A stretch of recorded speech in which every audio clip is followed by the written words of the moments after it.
HarperCollins presents The Christmas Rose by Dilly Court, read by Annie Aldington.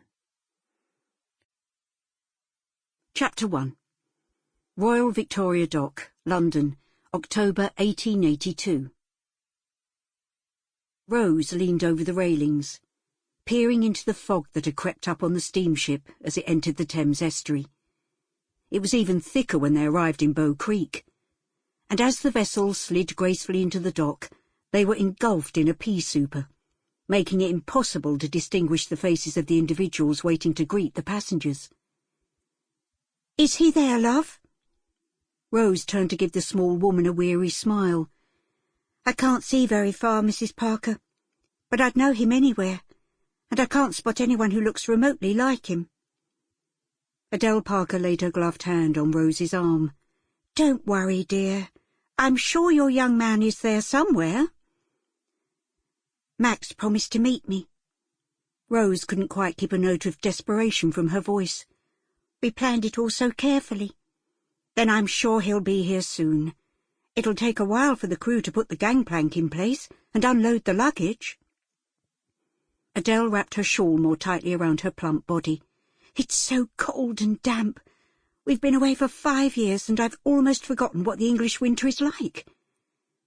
"I was only 9 when we left for Australia," Rose said, sighing, "but there's nothing to keep me in Bendigo now." Adele gave her a searching look.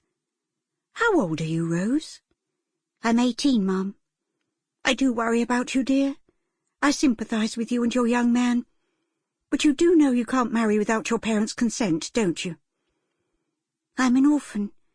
Ma died when I was very young, and Pa was killed in a mining accident a year ago. He gave up the sea because he thought he could make more money in a gold mine. It was a bad move." "You didn't tell me that, you poor dear." Adele gave her a hug. "You're a brave girl, Rose. I wish you all the luck in the world." "Thank you." Rose returned the embrace. Adele had shown her nothing but kindness during their time at sea, and despite the difference in their ages, they had become good friends.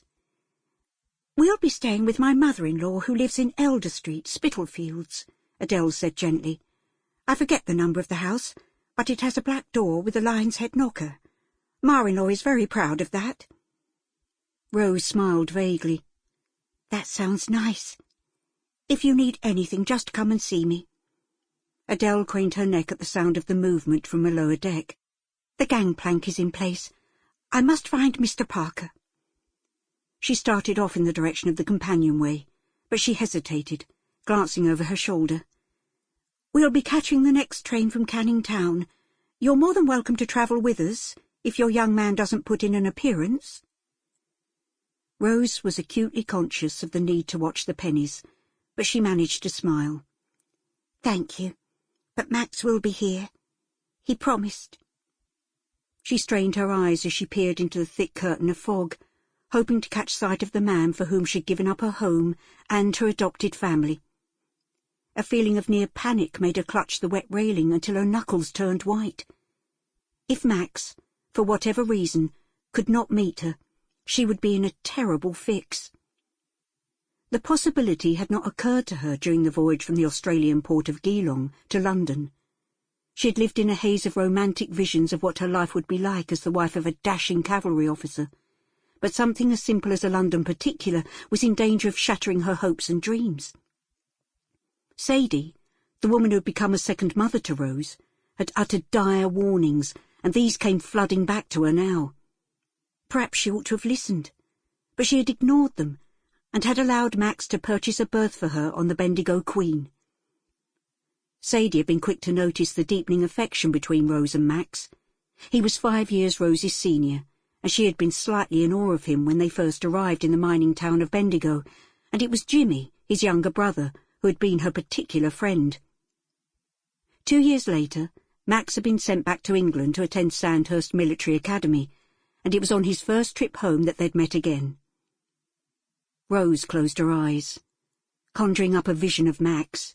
His gleaming blonde hair waved back from a high forehead, his classic features, piercing blue eyes, and his newly acquired military bearing. It had been love at first sight when she... Sample complete. Ready to continue?